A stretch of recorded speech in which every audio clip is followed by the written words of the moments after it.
Hello everyone. तो एक बार फिर से आपका स्वागत है आपके अपने YouTube channel educational study IQ में। आज का हमारा जो वीडियो है वो है भारतीय इतिहास पार्ट 3, जिसमें हम बौद्ध धर्म पर चर्चा करेंगे। बौद्ध धर्म से संबंधित 25 महत्वपूर्ण प्रश्न हैं जो कि TGT arts commission, JVT commission, TET clerk या हिमाचल प्रदेश जो हमीरपुर बोर्ड है उनके द्वारा आयोजित की जाने वाली जितनी भी प्रतियोगी परीक्षाएं हैं उनकी दृष्टि से महत्वपूर्ण हैं। आज हम 25 महत्वपूर्ण प्रश्नों पर चर्चा करेंगे और कल हम 25 और महत्वपूर्ण प्रश्न आपके लिए लेकर आएंगे।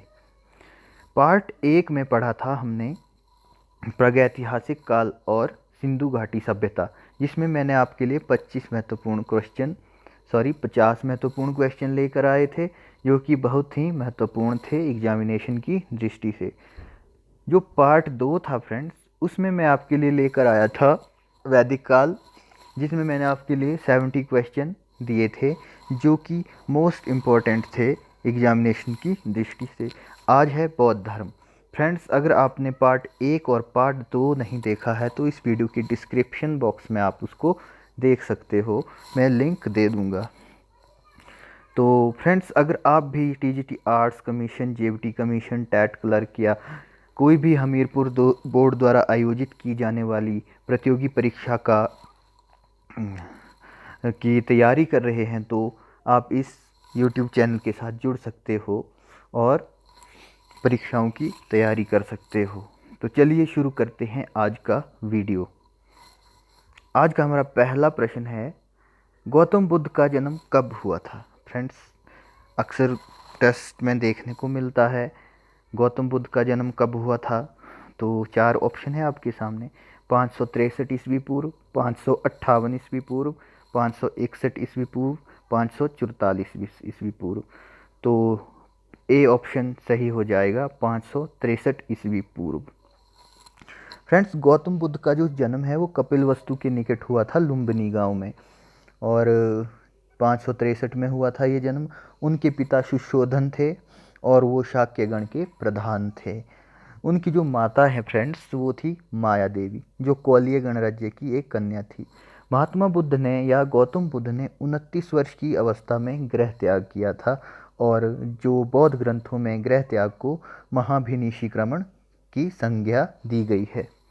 हमारा अगला प्रश्न है फ्रेंड्स,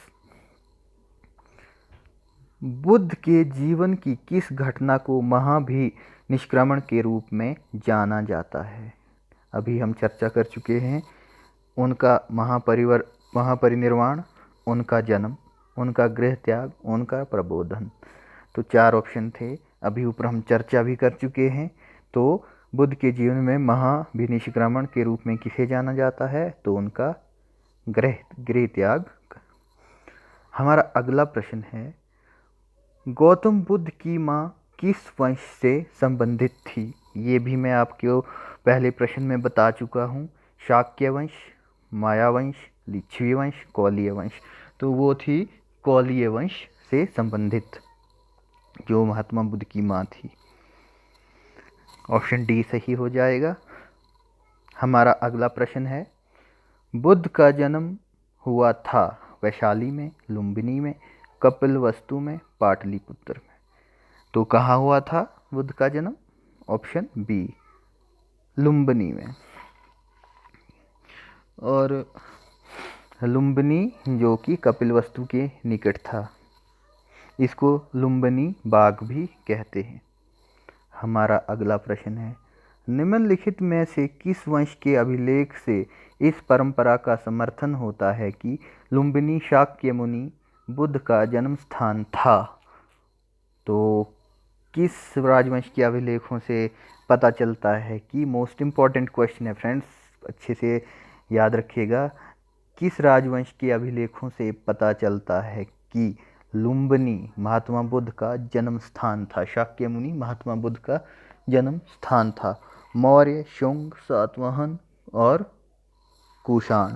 तो ये पता चलता है फ्रेंड्स, जो ऑप्शन ए है, मौर्य वंश के शिलालेखों से पता चलता है कि जो महात्मा बुद्ध का जन्म हुआ था वो लुम्बिनी में हुआ था। मौर्य वंश के शासक अशोक के रुमनदेई जो अभिलेख है फ्रेंड्स, मौर्य वंश का जो शासक हुए अशोक महान, उनके रुमिनदेई अभिलेख से यही सूचना मिलती है कि शाक्य मुनि महात्मा बुद्ध का जन्म लुम्बिनी में हुआ था।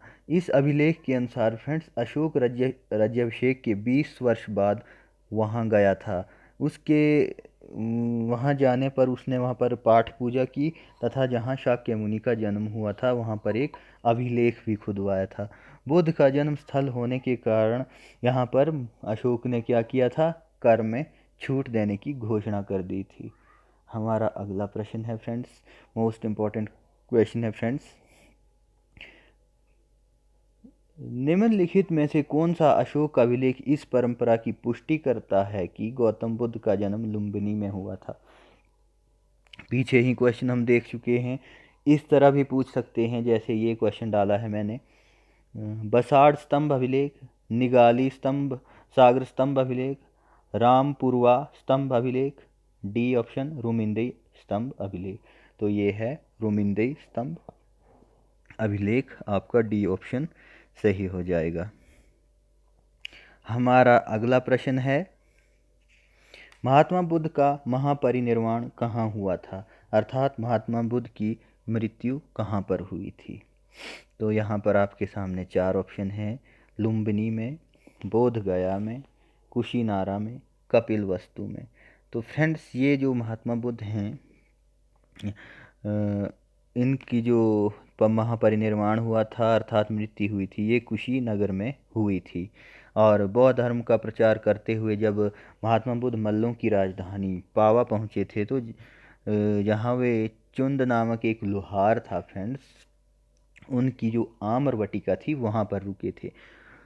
बुद्ध को उन्होंने शुक्र मदव एक खाद्य है वो खाने को दिया था और उन्हें रक्तातिसार हो गया और भयानक पीड़ा उत्पन्न हुई।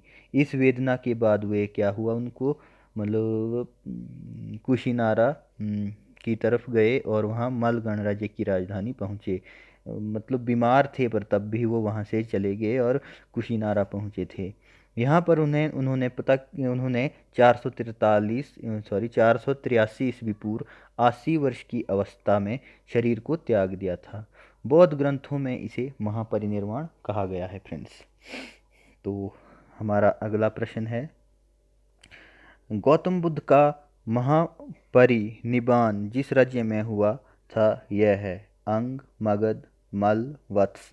तो ये था फ्रेंड्स मल की राजधानी कहाँ थी, कुशीनारा में। परिनिब्बाण लिखा गया फ्रेंड्स बाई चांस, यहाँ पर महापरिनिर्वाण लिखना है। तो इनकी जो महापरिनिर्वाण हुआ था गौतम बुद्ध का, ये मल की राजधानी कुशीनारा में हुआ था। हमारा अगला प्रश्न है फ्रेंड्स, गौतम बुद्ध ने किस स्थान पर निर्वाण प्राप्त किया। तो फिर से ये घुमा फिरा कर यही प्रश्न आया है, तो ये किया था कुशीनारा में। हमारा अगला प्रश्न है, महात्मा बुद्ध का महापरिनिर्वाण किस गणतंत्र में हुआ था। तो ये हुआ था फ्रेंड्स मल्लों की राजधानी कुशीनारा में। हमारा अगला प्रश्न है,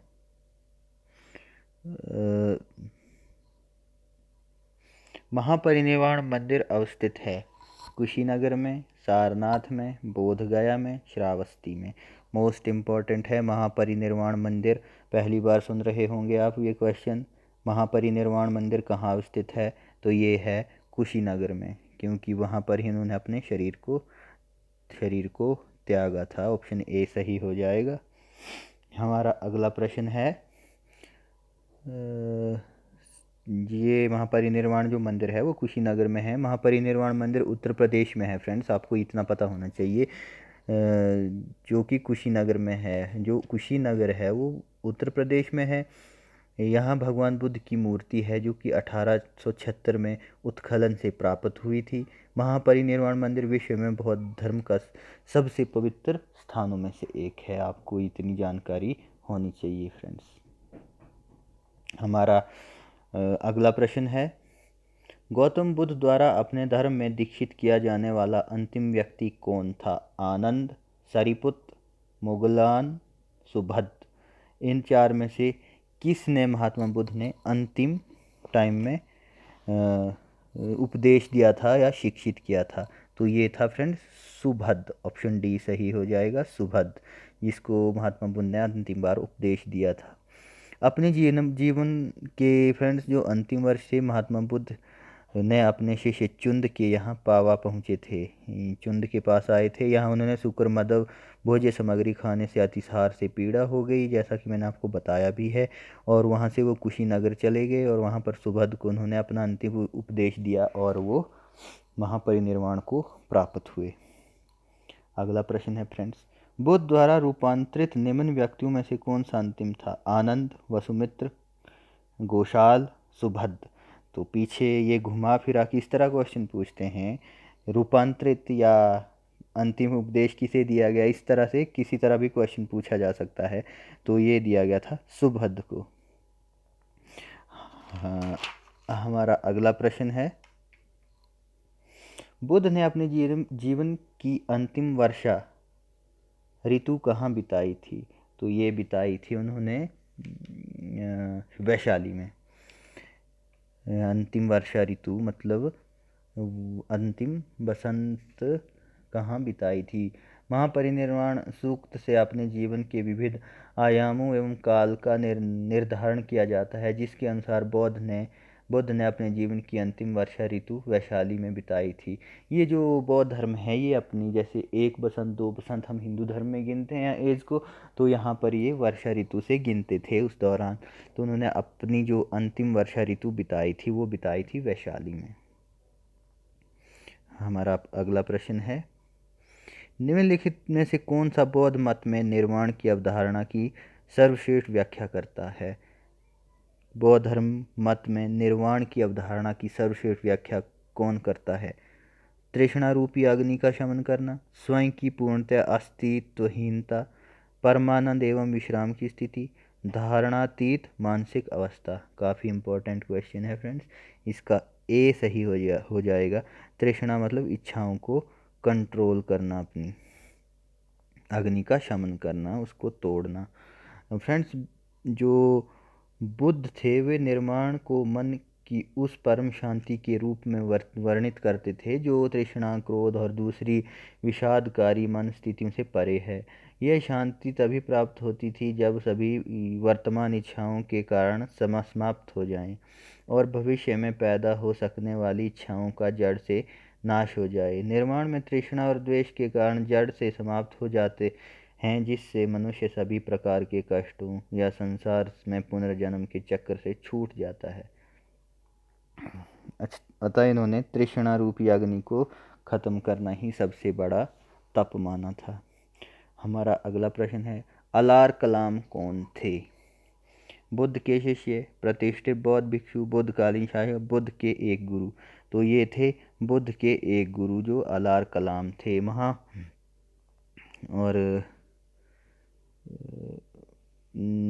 महाभिनिष्क्रमण के बाद ज्ञान की खोज में जब महात्मा बुद्ध इधर उधर भटक रहे थे तो अलार कलाम के आश्रम में पहुंचे तथा उनसे दीक्षा ली थी, जो कि महात्मा बुद्ध के पहले गुरु हुए। कलाम के आश्रम में उन्होंने तपस्या की, किंतु बुद्ध संतुष्ट नहीं हुए। अलार कलाम सांख्य दर्शन के आचार्य थे तथा अपनी साधना शक्ति के लिए विख्यात थे। पहले गुरु ऐसे ही पूछ सकते हैं, महात्मा बुद्ध के पहले गुरु कौन थे? तो वो अलार कलाम थे। अगला प्रश्न है हमारा, बुद्ध ने अपना पहला उपदेश कहाँ दिया था? बुद्ध ने अपना पहला उपदेश कहाँ दिया था? काशी, सारनाथ, कुशीनगर, बोध गया। तो ये तो सबको पता होना चाहिए कि उन्होंने पहला उपदेश सारनाथ में दिया था। हमारा अगला प्रश्न है, त्रिपिटक क्या है? सामाजिक समानता का सिद्धांत है त्रिपिटक, और जैन धर्म के दार्शनिक सिद्धांत है, तीर्थंकरों का जीवन चरित्र है, बौद्ध साहित्य है। तो फ्रेंड्स, ये है ऑप्शन डी सही हो जाएगा आपका, बौद्ध साहित्य। बौद्ध साहित्यों में महात्मा बुद्ध को ज्ञान प्राप्त करने के समय से लेकर महापरिनिर्वाण तक के प्रवचनों को संग्रहित किया गया है। इन्हीं को त्रिपिटक कहते हैं। इन्हें 3 भागों में फ्रेंड्स बांटा गया है, सूत्र विनय पिटक, अभिधम पिटक। और विनय पिटक की जो रचना है फ्रेंड्स उपाली ने की थी, जिसमें बौद्ध संघ के नियमों का वर्णन है। सूत्र पिटक की रचना आनंद ने की थी फ्रेंड्स, जिसमें बुद्ध के उपदेशों तथा संवादों का संग्रह है। और जो अपना अभिधम पिटक और सूत्र पिटक था, उसकी जो रचना की थी वो भी उपाली ने की थी। हमारा अगला प्रश्न है, निम्नलिखित में से किस बौद्ध ग्रंथ में 16 महाजन पदों का उल्लेख है? तो किस ग्रंथ में इनमें से जो बौद्ध ग्रंथ हैं 16 महाजन पदों के बारे में जानकारी मिलती है? पहला गुंतुर निकाय, मंजिम निकाय, खुद्दक निकाय, दीर्घ निकाय। तो ये ऑप्शन आपका ए सही हो जाएगा फ्रेंड्स, अगंतुर निकाय। फ्रेंड्स जो बौद्ध ग्रंथ का अगंतुर निकाय है, महावास्तु एवं जैन ग्रंथ भगवती सूत्र है में 16 महाजन पदों का उल्लेख मिलता है। 16 महाजन पदों में मगध सर्वाधिक शक्तिशाली था, जबकि अश्मक ही एकमात्र ऐसा जनपद था जो दक्षिण भारत में था। गोदावरी नदी के किनारे स्थित था जो मगध सबसे सर्वाधिक शक्तिशाली था फ्रेंड्स। और जो अश्मक था वो दक्षिण में सबसे दक्षिण में था और गोदावरी नदी के निकट था। इसके अलावा फ्रेंड्स जो 16 महाजन पद थे वो उनमें वंजी एवं मल में गणतंत्रात्मक व्यवस्था थी, जबकि शेष में राजतंत्रात्मक व्यवस्था थी। तो अगंतुर जो निकाय है उसमें 16 महाजन पदों का उल्लेख मिलता है। हमारा अगला प्रश्न है, सारनाथ में अपना प्रथम प्रवचन किसने दिया? तो ये यूनिवर्सल क्वेश्चन है, सबको ही आता होगा। महावीर, शंकराचार्य, महात्मा बुद्ध, गुरु नानक।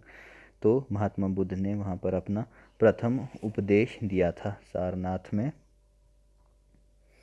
हमारा अगला प्रश्न है, सारनाथ में अपना प्रथम प्रवचन किसने दिया था? ये तो वाराणसी क्वेश्चन हो गया, सॉरी फ्रेंड्स। तो ये दिया था महात्मा बुद्ध ने। हमारा जो अगला प्रश्न है वो है, धर्म चक्र प्रवर्तन किया गया था सांची में, श्रावस्ती में, सारनाथ में, वैशाली में। धर्म चक्र प्रवर्तन मतलब कि पहला उपदेश जो महात्मा बुद्ध ने दिया था उसको बोलते हैं धर्म चक्र प्रवर्तन। तो वो कहाँ पर हुआ था? ये हुआ था सारनाथ में। हमारा जो अगला प्रश्न है वो है, तो फ्रेंड्स ये था हमारे आज के 25 क्वेश्चन जो कि मोस्ट इम्पॉर्टेंट है एग्जामिनेशन की दृष्टि से। आपको अगर वीडियो पसंद आया है तो वीडियो को लाइक कीजिएगा, वीडियो को कमेंट पर कमेंट कीजिएगा और अपने ज़्यादा से ज़्यादा फ्रेंड्स में शेयर कीजिएगा। अगर आप हमारे इस चैनल पर नए हैं तो चैनल को सब्सक्राइब करें और अपने फ्रेंड्स को भी शेयर करते रहें, वीडियो को लाइक करें।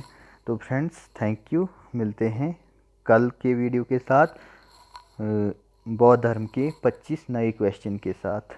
धन्यवाद।